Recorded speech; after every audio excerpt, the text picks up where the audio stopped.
एक आदमी पागल हो गया था। पागलपन भी उसका बड़ा अजीब था। बहुत बीमार था और चिकित्सकों ने कह दिया कि अब बचने की उम्मीद नहीं। परिवार के लोग इकट्ठे हो गए, मित्र परिजन पड़ोसी आ गए। इधर घड़ी की टक टक और उधर आदमी का डूबता जाना। चिकित्सकों ने तो समय भी बता दिया था, ठीक 6 बजे आदमी मर जाएगा। उसको भी पता था, वो भी घड़ी पर आंखें लगाया था। ठीक 6 बजे उसने आंखें बंद कर दी। मरा तो नहीं, मगर जीवन दर्शन, एक पक्की धारणा। थोड़ा सा सुबह भी हुआ, हिलडुल के भी देखा, थोड़ी बहुत आंख भी खोल के देखी होगी कि घड़ी भी दिखाई पड़ती है, लोग भी दिखाई पड़ते हैं। लेकिन पत्नियों को तो आप जानते ही, पत्नी पास में बैठी तो आंख बंद करो। अरे मर के और आंख खोल तो शर्म नहीं आती।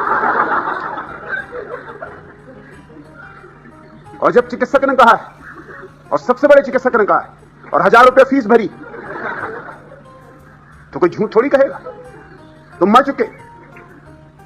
और ऐसा कोई पति है जो पत्नी की न माने? मान लिया बेचारे, मर गया बेचारा। मगर ऐसी कहीं मौत आती? आंखें बंद किए पड़ा है, रात भर यूं ही पड़ा रहा। लेकिन मोहल्ले के लोगों ने इंकार कर दिया कि इसको हम जलाएंगे नहीं, कि आदमी जिंदा है। मजबूरन पत्नी को भी मानना पड़ा, चिकित्सक को भी बुलाना पड़ा। लेकिन तब तक देर हो चुकी थी। वह आदमी रात भर इसी जीवन दर्शन में जिया कि मैं मर चुका, कि मर ही चुका। सुबह जब चिकित्सक ने कहा कि भाई गणित बैठा नहीं, निदान ठीक नहीं आया, चमत्कार समझो, ईश्वर की अनुकंपा समझो, तुम बच गए। उसने कहा अब देर हो गई, मैं तो मर चुका, आप किससे बातें कर रहे हैं? चिकित्सक ने कहा तुम जिंदा हो। उस आदमी ने कहा कि आप वहम में, हो सकता है मैं भूत हो गया हूं, प्रेत हो गया हूं। मुझे भी शक होता था पहले, लेकिन अब मुझे पक्का भरोसा आ गया है कि मैं मर चुका हूं। अब एक मुसीबत खड़ी हुई कि इसे कैसे भरोसा दिलाया जाए कि यह आदमी जिंदा है। पत्नी ने चिकित्सक से कहा कि आपने ही झंझट खड़ी की, अब आप ही सुलझाओ, और जो फीस लेनी हो ले लेना, मगर इसका जीवन दर्शन बदलो। वो उठे ही नहीं, नाश्ता तैयार है, वो उठे ही नहीं। दफ्तर जाने का वक्त हो गया, वो उठे ही नहीं। सच पूछो तो उसे मजा भी बहुत आने लगा कि यह भी खूब रही, न दफ्तर जाना है, न कोई चिंता, न कोई फिक्र, अपने बिस्तर पर लेटे। ये तो जीवन से भी बेहतर हो गया। अरे तड़पते थे एक एक दिन के लिए छुट्टी मिल जाए, ये छुट्टी मिल गई सारी चिंताओं से। मगर पत्नी, बच्चे परेशान, रिश्तेदार परेशान, चिकित्सक के पीछे पड़े कि अब तुम ही कुछ करो। चिकित्सक ने बहुत समझाया, सब तरह से समझाया, मगर वो आदमी माने ही ना। आखिर चिकित्सक ने कहा एक काम करो, उठाया उसे, बामुश्किल 4 आदमियों ने सहारा देकर उठाया और कहा कि मैं तुमसे एक बात पूछता हूं, जब आदमी मर जाता है तो अगर उसका हाथ काटो या छुरी से कहीं निशान बनाओ तो खून निकलता है या नहीं? उस आदमी ने कहा मरे हुए आदमी से कैसे खून निकलेगा, खून तो पानी हो जाता है। चिकित्सक ने कहा तब ठीक, अब तुम आओ दर्पण के सामने। उसको पकड़ के दर्पण के सामने लाया गया, वो तो आते ही नहीं था। वो तो कहा मैं कैसे आऊं? अरे मरे आदमी ने कभी दर्पण देखा, कभी सुना है कोई उल्लेख? मगर पकड़ के लाया गया तो मुर्दा था, तो रुक भी नहीं सकता था, आना पड़ा। चिकित्सक ने उठाया चाकू और उसके हाथ को जरा सा काटा, खून निकलने लगा। दिखाया, देख आईने में, देख हाथ में, देख खून गिर रहा है। अब तेरा क्या कहना है? उस आदमी ने कहा कि इससे सिद्ध होता है कि वो धारणा गलत थी कि मरे आदमी में खून नहीं होता है। इससे सिद्ध हो रहा है कि आदमी मर जाता है मगर खून नहीं मरता। मैंने सुना एक जहाज पर एक व्हेल मछली ने हमला किया, बड़ी भयंकर व्हेल मछली थी, और जहाजी बड़े मुश्किल में पड़ गए। छोटा जहाज था, तो जो भी उनके पास खाने पीने का सामान था वो व्हेल मछली के मुंह में फेंकते गए। थोड़ी देर के लिए व्हेल मछली रुक जाए, जब पचा ले जो उसके मुंह में फेंका गया, फिर हमला करे। धीरे धीरे सारा भोजन का सामान फेंक गया, फल फूल मेवा जो भी था सब फेंक गया। लोग कुर्सियां टेबलें फेंकने लगे, वो भी व्हेल मछली पचा गई। अब तो कुछ भी ना बचा फेंकने को, सिर्फ एक मारवाड़ी था।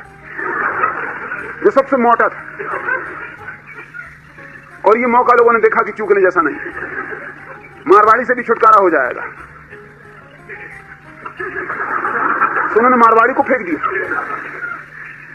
भेल मछली उसको भी बचा के आ गई।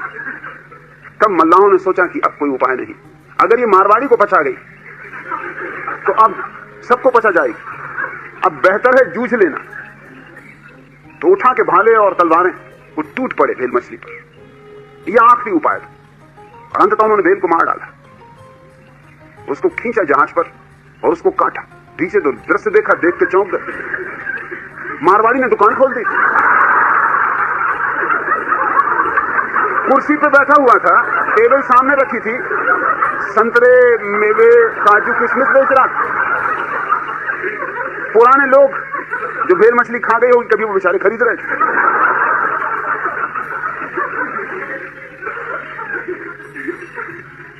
लोग दंग रह गए, एक क्षण को उनकी सांसें रुक गई, हद हो गई। मारवाड़ी ने जल्दी से सामान बेचा, जो कुछ पैसा लगता इकट्ठा किया वो रखा, और बाकी लोगों जिनके पास नहीं था उनसे कभी बाद में चुका देना।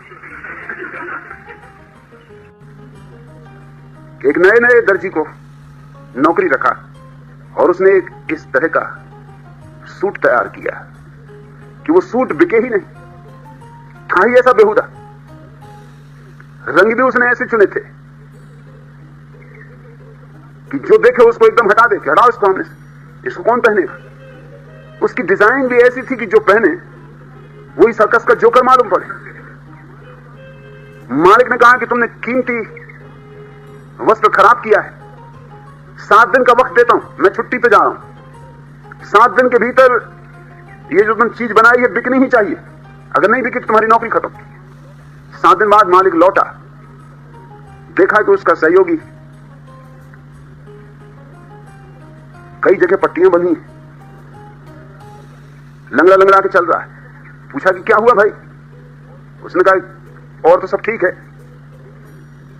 वो जो मैंने ड्रेस बनाई थी बिक गई।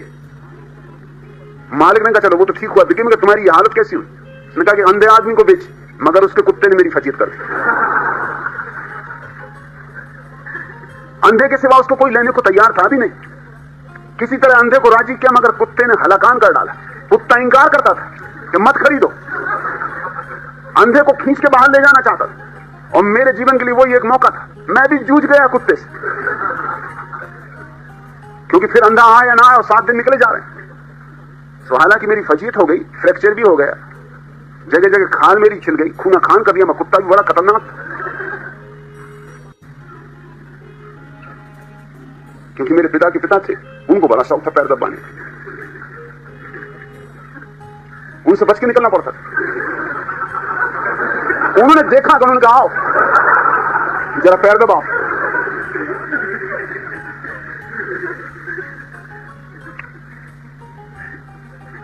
फिर मेरे पिता थे, उनको भी पैर दबाने का शौक था।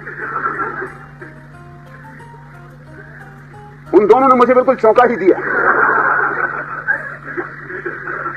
मैंने किसी से पैर नहीं दबाए, क्योंकि मुझे भली भांति पता है कि पैर दबाते वक्त मेरी क्या हालत होती है। इधर पैर दबाता रहता हूं, भीतर भीतर मन पड़ता कि अब सो भी जाओ, सो भी जाओ, गहरी नींद में खो जाओ। और जैसे ही मैंने खुर्राटा उनका सुना कि मैं भागा, क्योंकि फिर नींद खुल जाए, कोई भरोसा। ये पैर दबाने वाले लोग बड़े होशियार होते, जब तक पैर दबाओ बड़ी शांति से पड़े रहते हैं, जैसे ही छोड़ो एकदम कहां जा रहे हो।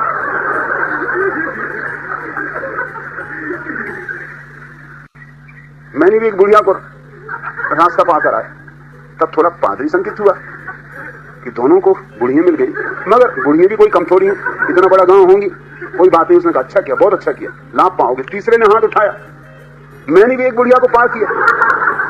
पादरी बोला कि बुढ़िया पार की और तुम सबको बुढ़िया मिल गई। उस तीसरे ने कहा बाप से क्या छिपाना, बुढ़िया एक ही थी, हम तीनों ने पार किया। तो पादरी ने कहा कि 3 की क्या जरूरत थी? अरे उन्होंने कहा आपको पता नहीं, बुढ़िया बड़ी शैतान थी, इतनी मारपीट की उसने, क्योंकि वो उस तरफ जाना ही नहीं चाहती, मगर हमें तो करनी था सेवा। पिट गए, कुट गए, मगर पार करवा के रहे। मगर वो दुष्ट बुढ़िया, हम उसको ले जाएं खींच के फिर भागे। चीख पुकार मचाए, शोरगुल चिल्लाए, पुलिस वालों को बुलाए। मगर जब तय कर लिया, एक संकल्प कर लिया, दृढ़ निश्चय, तो हम भी हटे नहीं। दो ने हाथ पकड़े और तीसरे ने पीछे से कमर पकड़ी। बुढ़िया थी तो 100 साल की, मगर बड़ी मजबूत काफी थी। क्या ऊधम मचाया उसने और क्या भीड़ खड़ी कर दी। मगर हम भी उसको उस तरफ करके भाग खड़े हुए। और अब आपसे क्या छिपाना, हमारे भागते से वो वापस दूसरी तरफ चली गई। मगर हमने जो सेवा करनी थी वो करके दिखा दी। एक दिन उन्होंने मुझे पकड़ लिया कुएं के भीतर से, वो एक बांस ले आए और मुझे बांस से मारे। मैंने उनसे कहा, साहब दास जी, भूल गए आप, ये सब संसार माया है। अब माया कुआ, माया जल, माया में। उन्होंने कहा कि आज तुझे ठीक करके रहूंगा, आज तुझे निकलने नहीं दूंगा। और अपने एक शिष्य को कहा कि जाके इनके पिता को बुला के लाऊं। पिता मेरे उनके दोस्त थे, क्योंकि आज रंगे हाथ इसे पकड़ लिया, मेरा कुआ बर्बाद किए दे रहा। मैंने कहा, आप बेच तो रहे हैं वो ठीक, मगर मुझे बहुत जोर से पेशाब लगी। अगर 1 सेकंड और मुझे कुएं के भीतर रहना पड़ा, फिर मैं आपको भरोसा नहीं देता। रोको उस आदमी को, नहीं तो पछताओगे। जल्दी से मुझे बाहर निकाला। तो कहने, भैया तू माफ कर, ये काम मत करना, कम से कम यही हम पानी पीते। मैंने कहा, क्या फर्क पड़ता है, सब माया है। रामकृष्ण परमहंस हिंदुओं के लिए संत, तो जैनियों से पूछ, संत कैसे हो सकता? मछली तो खाते रहे वो, बंगाली और मछली भात ना खाए, ये असंभव। ये तो परमहंस की कृपा है कि मछलियों को बचा जाए, वो भी परमहंस हो गए। लेकिन कोई जैन ये मानने को राजी नहीं होगा। जैन संत तो आलू भी नहीं खा सकता। अब आलू बेचारा बिल्कुल गरीबदास, न कभी कोई पाप, मगर आलू भी नहीं खा सकता, क्योंकि आलू जमीन में नीचे दबा हुआ पलता है अंधेरे में, अंधेरे की वजह से तमस पैदा हो जाता है, तामसी भोजन। मछली तो बात ही दूर की हो गई। टमाटर नहीं खाता, क्योंकि टमाटर देखने में मांस जैसा मालूम, सिर्फ देखने में, नहीं तो टमाटर बिल्कुल भोले भाले लोग, और हमेशा पद्मासन में बैठे रहते, हमेशा ध्यान मग्न, और देखने में कैसे प्यारे लगते, बिल्कुल साधु संत। मगर जैन मुनि नहीं खाए। स्वयं पर श्रद्धा करनी, जीवन का आधार है स्वयं पर श्रद्धा। और तुम पूछते हो गरीबदास कि आप लोगों की श्रद्धा डगमगा कर उनके नरक का इंतजाम कर रहे। अरे नरक में तुम हो, और कहीं नरक है? अब यहां से और गिरने का कोई उपाय? अब यहां से और कहीं नहीं गिर सकते। यही है नरक, और कहीं कोई नरक नहीं। और इस नरक को बनाने में तुम्हारे तथाकथित साधु संतों का हाथ। मैं इस नरक को स्वर्ग बनाने की कोशिश कर रहा हूं। मेरे सन्यासियों को जाएंगे तो नरक को स्वर्ग बना देंगे। क्या अंतर पड़ता है? वहां भी गीत, वहां भी संगीत, वहां भी नाच, वहां भी उत्सव शुरू हो जाए, और मुझे कोई अड़चन नहीं, शैतान को भी सन्यास दे दूंगा। शैतान को कोई दूसरा आदमी सन्यास दे भी नहीं सकता। शैतान सिवाय मेरे और किसी से सन्यास ले भी नहीं सकता। और गरीबदास झोली वाले तुम अगर स्वर्ग भी चले गए, ये उदासीन सूरतें, ये मुर्दे चेहरे, ये सड़े गले लोग, ये उल्टे सीधे काम वहां भी कर रहे हो। कोई शीर्षासन कर रहा होगा, कोई खड़ेसरी बाबा खड़े ही होंगे, कोई उपवास करके अपने को मार रहा होगा, पुरानी आदतें छूट तो नहीं जाएंगी, कोई नंगे धड़ंग खड़े होंगे। क्या क्या सर्कस नहीं हो रहा होगा स्वर्ग में। मैंने तो सुना है कि परमात्मा ने बहुत पहले स्वर्ग छोड़ दिया, नहीं रहता। डॉक्टर मरीज की पत्नी से बोला, क्षमा करें, आपके पति तो मर चुके और अब कुछ भी किया नहीं जा सकता है। तभी मरीज बोल उठा, लेकिन डॉक्टर साहब मैं तो जिंदा हूं। पत्नी बोली, लल्लू के पप्पा, 1000 बार कहा, बीच बीच में ना बोला करो, तुम चुप रहो। क्या तुम डॉक्टर से भी ज्यादा जानते हो? मुल्ला नसरुद्दीन एक दिन जल्दी ही अपने दफ्तर पहुंच गया। उसने देखा कि उसका चपरासी उसकी सुंदर टाइपिस्ट लड़की को चूम रहा है। मुल्ला भनभना उठा, गुस्से में बोला कि क्या मैंने तुम्हें इसीलिए नौकरी पे रखा, क्या इसी की तनख्वाह देता हूं? चपरासी बोला, नहीं मालिक, नहीं हुजूर, ये काम तो मैं निःशुल्क ही कर देता हूं।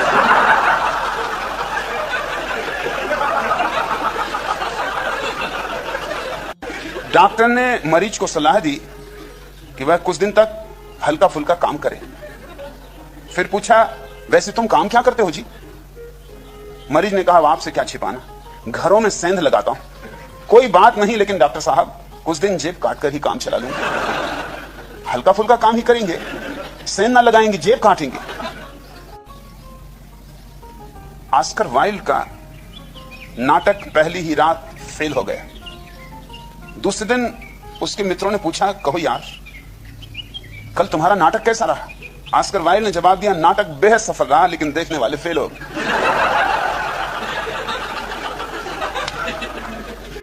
मुल्ला नसरुद्दीन मुझसे कह रहा था कि कल मेरे साथ शराब घर में बड़ी बदतमीजी हुई। उन लोगों ने मुझे धक्का देकर पीछे के दरवाजे से बाहर निकाल दिया। मैंने पूछा, फिर तुमने क्या किया? उसने कहा कि मैंने उन लोगों को बताया कि मैं शहर के एक प्रतिष्ठित परिवार का व्यक्ति हूं, इस तरह अशोभन व्यवहार मेरे साथ मत करो, नहीं तो पीछे पछताओगे, मैं इसका बदला चुकाऊंगा। तो मैंने पूछा, अच्छा फिर क्या हुआ? नसरुद्दीन प्रसन्नता से बोला, फिर उन लोगों ने मुझे अंदर ले आए और खूब धक्के मारे और सामने के दरवाजे से बाहर निकाले। प्रतिष्ठित परिवार के व्यक्ति हो, पीछे के दरवाजे से निकालना अशोभन, तो सामने के दरवाजे से, मगर धक्के तो वही, धक्कों में कोई फर्क ना पड़ेगा। एक ईसाई फकीर चर्च में प्रवचन दिया इसी सूत्र पर, और बड़ा सार गर्वित प्रवचन दिया। एक नास्तिक भी सुन रहा था प्रवचन। उसने कहा, सोचा मन में, क्यों ना प्रयोग करके देख लिया जाए। जैसे ही सभा समाप्त हुई, वो गया और उसने फकीर के गाल पर एक चांटा लगाया। फकीर ने तत्क्षण दूसरा गाल उसके सामने कर दिया। थोड़ा हैरान हुआ वो आदमी, लेकिन था वो भी नास्तिक। अगर फकीर अड़ा था अपनी ईसाइयत पर, तो वो भी अड़ा था अपनी नास्तिकता पर। उसने दूसरे गाल पर और भी कस के चांटा जड़ दिया। जैसे ही दूसरे गाल पर चांटा जड़ा कि फकीर एकदम से झपट कर उसके ऊपर टूट पड़ा और उसकी ऐसी पिटाई की कि उसकी पसलियां टूट गई। वो चिल्लाए भी, अरे भाई ये क्या कर रहे हो, अभी तुम क्या समझा रहे थे? मगर फकीर ने पहले तो उसकी धुनाई की। जब उसको बिल्कुल ही हड्डी पसली तोड़ डाला, तब भी वो आदमी बोला कि ये तो मुझे बताओ, तुमने अभी प्रवचन में क्या कहा? फकीर ने कहा, प्रवचन में जो कहा उसका अनुशासन मैंने पालन भी किया। जीसस ने कहा है, जो तुम्हारे एक गाल पे चांटा मारे, दूसरा उसके सामने कर दें। तीसरे की तो कोई बात ही नहीं, तीसरा गाल है भी नहीं। 2 तक उनका नियम था, उसके बाद में स्वतंत्र। मुल्ला नसरुद्दीन की पत्नी मर गई थी, तो बड़ा क्रोधित था। दुखी कम, क्रोधित ज्यादा। मैंने उससे पूछा कि पत्नी मर गई, दुखित होना समझ में आता, क्रोधित क्यों हो भाई? उसने कहा, क्रोधित इसलिए हूं कि ये सब मोहल्ले पड़ोस वाले सब लुच्चे, सब लफंगे। जब मेरी मां मरी तो सब बुढ़ियां आई और कहने लगी, बेटा चिंता ना करो, अरे हम तो हैं, हमको अपनी मां समझो। मेरी बहन मरी, सब हरामजादियां आई कि कोई चिंता ना करो भैया, अरे हम तो हैं, हम राखी बांधेंगे। और अब मेरी पत्नी मरी, कोई नहीं आ रहा। आज 3 दिन हो गए, एक औरत नहीं आती कि भैया चिंता ना करो, अरे हम तो हैं। क्रोध ना आए तो क्या आए? ये क्या पागलपन की बात है कि अपनी पत्नी को भी अपनी मां के समान समझो, और पत्नी तुमको क्या समझे, पिता के समान समझो। बड़ी झंझट खड़ी हो जाएगी। पत्नी तुम्हारी मां, तुम पत्नी के पिता, बड़ा गजब का नाता हो।